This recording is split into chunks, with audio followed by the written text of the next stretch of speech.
Hello, welcome to BarrySchmaltz.com, the albums at BarrySchmaltz.com. I'm Barry Schmaltz. You're listening to the albums that we have recorded over the years and months and days, because it's a very present thing we do.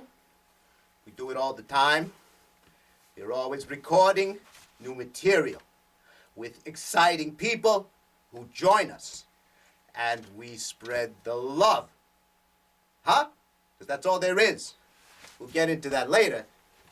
Today, now, this time, we are up to the album from November of 2015. We are really getting in close to the present moment. The me that we all are. What note are we today? What note are we today? That's downbeat. And the me that we all are sort of gets a little grim. This is more serious. This is like a deconstruction. It turns into something that we didn't expect. And you gotta understand, when we came into this album, we'd been recording the last, I don't know how many albums before. We'd been recording them. Hold on, let me count for you. All right? 1, 2, 3, 4, 5, 6, 7 there. We had just come off of 7 albums in a row. All right, so don't be so hard on us if we've gotten a little, maybe not jaded, but we're trying really hard to keep it peppy and bursting with love, and we're getting tired. You know, what can I say?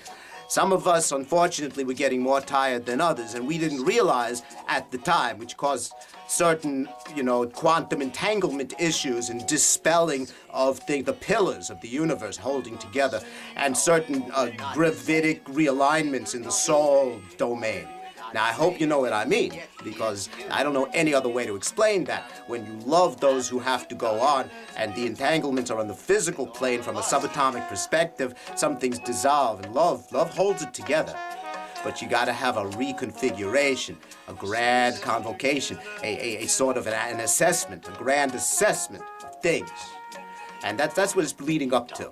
Now, I know this is vague, and you don't know what I'm talking about exactly, but I'll try to be specific. All right, Barry Schmaltz, trying to get intimate and talking to the camera and getting the frame right. I don't even know if I do. Anyway, we're not saying anything new. First track, and we know it. And so, we sing about it, huh? Okay. Then downbeat calls a fast, ingratiating samba. Let's hear how that goes.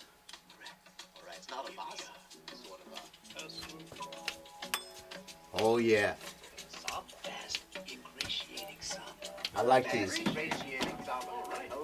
come in. Welcome. Step right up. Oh, yeah, there. You cannot help but turn around in a circle dancing-wise when you hear a fast, ingratiating samba. Am I right? Am I not right? Huh? It's both, probably, for you. Or me. Whoever. It's very catchy, though. It's a very catchy number. As the music gets more contemporaneous with ourselves, you'll find a lot of it just moves and grooves. There's a little cycle of fifths action. If you like music that satisfies emotionally for the harmonic structure, you're gonna love this one. Listen to it on your own. We don't have time. We don't have time. All right. All right, everybody. I'm talking here. Hello. We're all talking. And then I tell them I have a song in the pocket. And I do. I play it. I pull it out of the pocket. I don't have it with me today. But I have a song. They follow my lead. And we do the wiki woo, which is a funky little jam and involves dancing with the shoulders. But the weird thing is we do a version of it. And I don't even remember. It's not quite the way it should go. It's weird.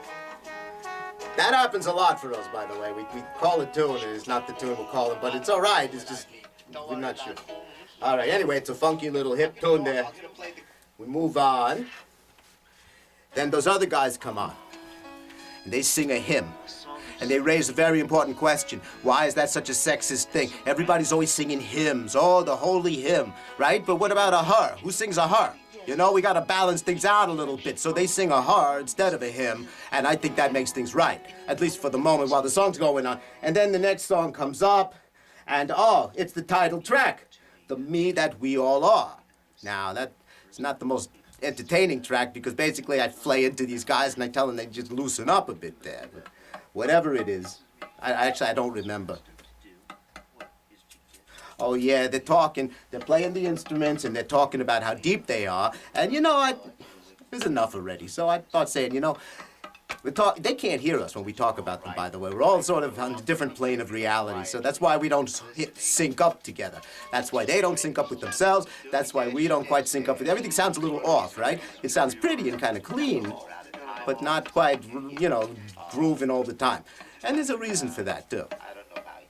Anyway, we get into that on this track. I don't have time for this now. Moving on. Moving on. Hold on.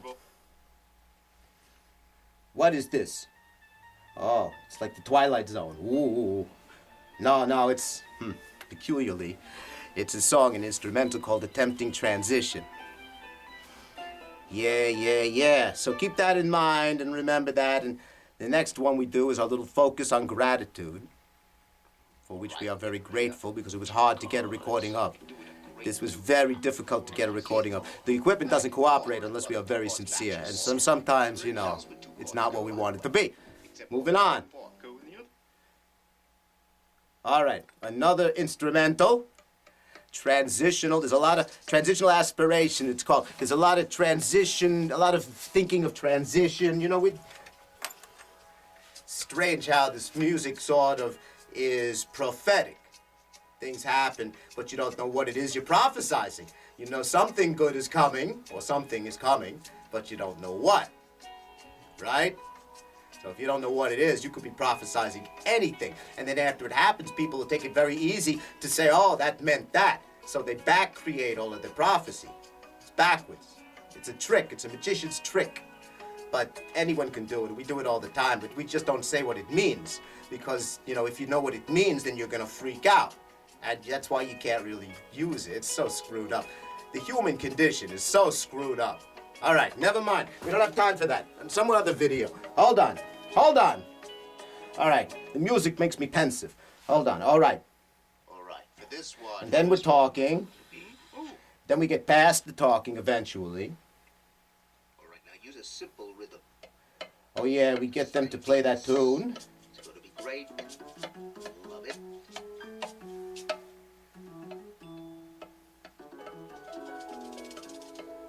Yeah, we get past the feeling and the talking with the feeling. It's very deep and emotional. And then they put out another can of cat food. Put out another can of cat food. It's very sad in the context of what would then happen.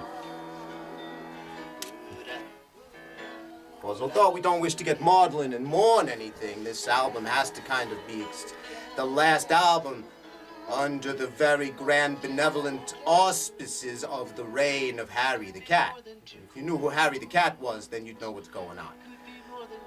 So, we try not to be sad. He was a great inspiration to all of us. Barry Schmaltz, the whole universe. And for a while there, we weren't sure whether it was him talking or me talking, because we got a lot of things in common.